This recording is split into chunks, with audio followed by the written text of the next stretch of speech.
Happy Wednesday, everybody. Let's talk about slavery, God, Jesus, and the Bible. There's a bit after the Ten Commandments that evangelicals like to forget or ignore, even though they still do like to ignore some of the Ten Commandments, like, I don't know, the ones about adultery and, stuff like that. So, there were other laws that were handed down to Moses, like God said, if you buy a slave, you must free him after 6 years with no cost or charges, if that slave is a Hebrew or an Israelite. So my question is, did y'all conveniently forget that God is okay with slavery?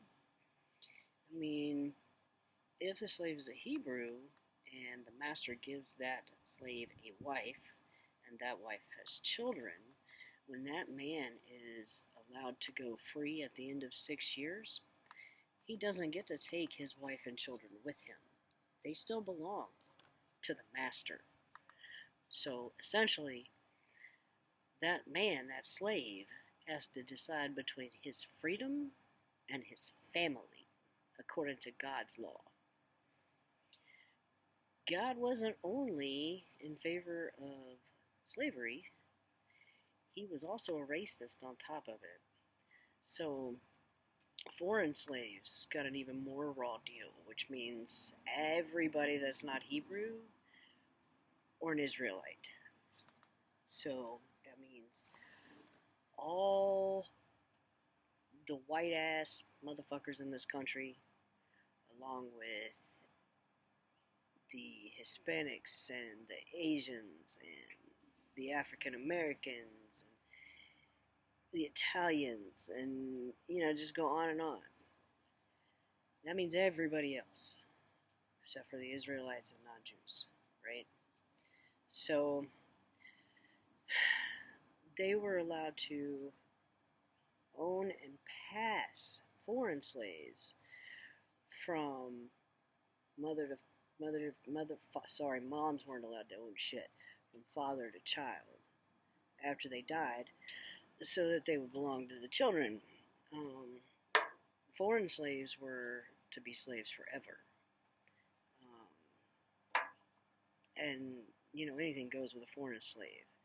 But according to God's law, they were not allowed to be a cruel master over the Hebrew and Israelite slaves.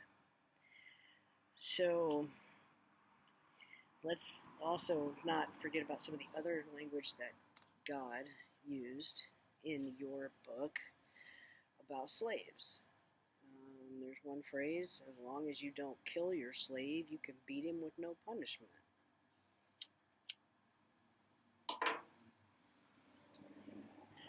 Now I know that there's some of y'all that are going to go, oh, that's Old Testament, it doesn't apply after the New Testament, blah, blah, blah. Well, number one, you're full of shit, because, Jesus himself said, don't think that I've come to destroy the law of Moses, meaning God's law, in the Old Testament. So, it's really not a pick and choose which testament you're going to follow kind of situation according to your book. But even if you're still going to go with that argument, we'll take on the slave question from the New Testament's point of view. Here we go. Here's one. Here's a quote. Slaves, obey your masters here on earth with fear and respect, and do this with a heart that is true, just as you obey Christ. You must do this not to please your masters while they are watching, but all the time. And let's not get it twisted. They are talking about actual slaves. Not servants, slaves. Not women, slaves. Here's one from the New Testament speaking to slaves. Slaves, be willing to serve your masters. Do this with all respect. You should obey the masters who are good and kind, and you should obey the masters who are bad. One of you might have to suffer even when you've done nothing wrong. If you think of God and bear the pain, this pleases God. But if you are punished for doing wrong, there is no reason to praise you for bearing that punishment. So basically, God's saying that I'm going to praise you and I'm going to love you and I'm going to hold you up if you did this bad thing, or if you didn't do a bad thing and your master beats the hell out of you. What? However, if you did the bad thing and they beat the hell out of you, well, you deserved it. I bet all the white supremacists are jumping up and down right now. However, you have to go back to what I said before. This is not written for white people. So, again, slavery. It's not written for Gentiles, you white supremacist fucks. It's not. It was written and included you as a foreign slave to be owned forever until you died, to be beaten whether it was right or wrong. And according to all accepted history, this book was written for God's people, the Jews. Don't let the apostles' names fool you. These guys weren't white.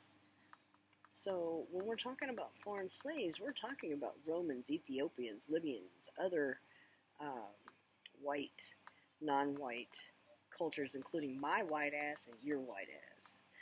Now you're going to say, but Jesus, again, no. He was a Jew. He assisted and helped Gentiles that requested his help because he did not judge anyone. But make no mistake, in his own words, according to your book that you didn't read, he was sent for the chosen people, the Jews. The Gentiles that followed were an afterthought. All of this is found in your book. I didn't get this from anywhere else. I took no liberties with the quotes. All I did was the same thing that you tend to do, grab the quotes that have made my point. God and Jesus believed in, supported slavery of Jews and non-Jews alike. God and Jesus are racist because they applied different rules to non-Jew, non-Hebrew slaves. Your God and Jesus believes you to be second class to Jews. Anti-Semitism is anti-Christian and anti-biblical. Slavery and racism are okay by your gods and your Jesus' standards. It's pretty fucked up. Now I'd like to wish you a happy rest of your Wednesday. Now, if you didn't like the content in my video, don't watch it. Just scroll right on past. You don't have to watch it. If you're questioning the content in my video, don't ask me to cite my sources. Go do your own research. That's part of the fucking problem. Go do your own fucking research. Stop believing everything everybody tells you. Go look it up. As always, if you have comments, leave them below. We can have a dialogue. Other than that, go watch my other videos, like and subscribe, and catch you in the next one.